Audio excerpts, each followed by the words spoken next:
بسم اللہ الرحمن الرحیم۔ آج سے کروڑوں سال پہلے اللہ تعالیٰ نے اس کائنات کو تخلیق فرمایا اور پھر حضرت آدم علیہ السلام کے ذریعے اس کائنات کے اندر انسانی زندگی کی بنیاد رکھی۔ اس طرح اللہ تعالیٰ نے اس روئے زمین پر بے شمار قوموں کو آباد فرمایا اور ان قوموں کی طرح بے شمار انبیاء کرام علیہ السلام بھی تھے، یہاں تک کہ 1,24,000 انبیاء کرام اس دنیا میں تشریف لائے۔ پھر اللہ تعالیٰ نے حضرت محمد صلی اللہ علیہ وآلہ وسلم کو خاتم الانبیاء قرار دیا اور نبوت ان پر ختم ہو گئی۔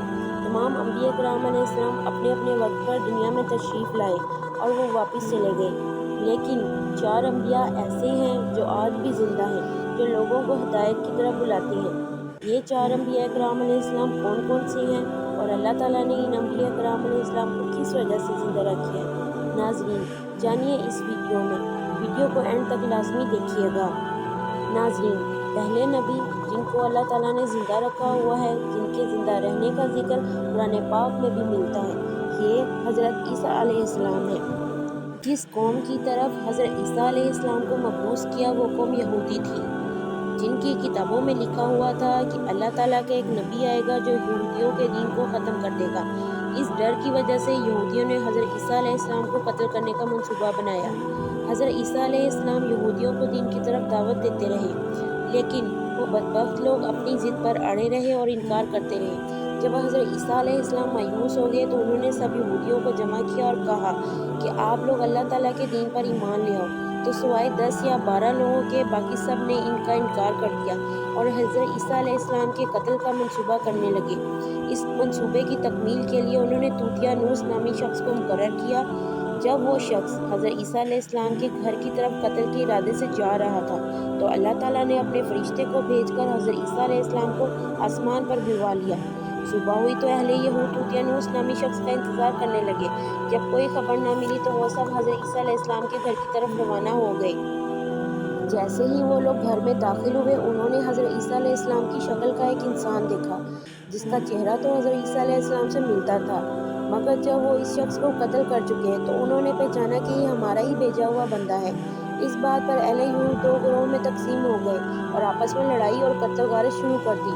حدیث نبوی کے مطابق حضرت عیسیٰ علیہ السلام قیامت سے پہلے دنیا میں تشریف لائیں گے اور قرآن و سنت کے مطابق زندگی گزاریں گے اور دجال کا خاتمہ کریں گے اور اللہ تعالیٰ کے دین کو پھیلائیں گے۔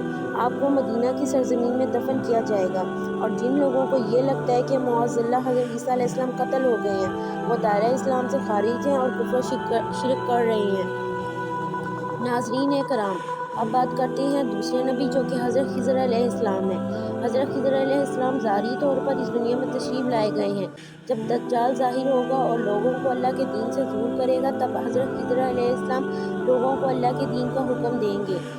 جب نبی کریم صلی اللہ علیہ وآلہ وسلم اپنے صحابہ کرام کو حضرت خضر کا قصہ سنا رہے تھے کہ حضرت خضر علیہ السلام کا باپ ایک بادشاہ تھا جو اپنے بیٹے کو بادشاہت سونپنا چاہتا تھا، لیکن حضرت خضر علیہ السلام کو یہ دنیاوی بادشاہت پسند نہ آئی اور جنگلوں اور پہاڑوں کی طرف وہ نکل پڑے۔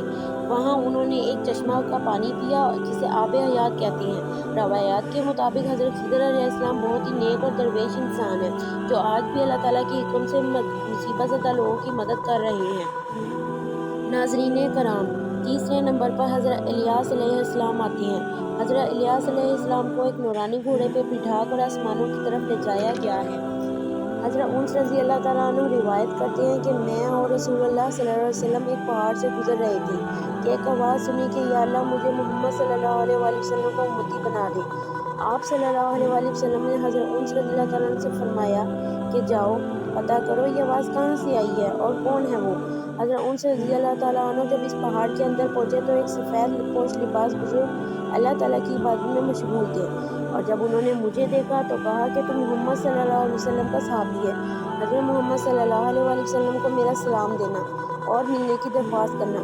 جب حضرت محمد صلی اللہ علیہ وآلہ وسلم حضرت الیاس رضی اللہ تعالیٰ عنہ سے ملے تو حضرت انس رضی اللہ تعالیٰ عنہ تھوڑا دور کھڑے تھے۔ وہ آپس میں باتیں کر رہے تھے اور اس دوران آسمان کی طرف سے کھانا آیا تو حضرت محمد صلی اللہ علیہ وسلم نے مجھے بھی بلایا۔ اس طرح ہم تینوں نے مل کر کھانا کھایا اور پھر آسمان سے پرندہ آیا اور حضرت الیاس علیہ السلام اس پرندے پر سوار ہو کر آسمان کی طرف چل دیے۔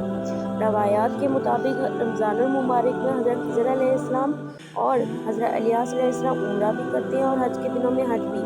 اور مختلف مقامات پر مصیبت زدہ لوگوں کی مدد بھی کرتے ہیں۔ ناظرین کرام، اب بات کرتے ہیں چوتھے نبی جو کہ حضرت ادریس علیہ السلام ہیں۔ حضرت ادریس علیہ السلام دنیا میں درزی کا کام کرتے تھے اور ساتھ میں ہی اللہ تعالیٰ کا ذکر بلند کرتے رہتے تھے۔ شام تک ان کی نیکیاں اللہ تعالیٰ کی بارگاہ میں بہت زیادہ ہو جاتی تھی۔ ان کو اللہ تعالیٰ نے زندہ آسمان کی طرف اٹھا لیا۔ حضرت ادریس علیہ السلام نے ملک الموت سے کہا کہ مجھے بھی موت کا مزہ چکھنا ہے۔ تب ملک الموت نے ان کی جان نکال لی اور پھر اللہ تعالیٰ کے حکم سے آپ کو دوبارہ زندہ کر دیا گیا۔ حضرت ادریس علیہ السلام نے جنت کی سیر بھی کی اور جہنم کی، اور پھر خواہش کی کہ وہ جنت میں ہی رہیں۔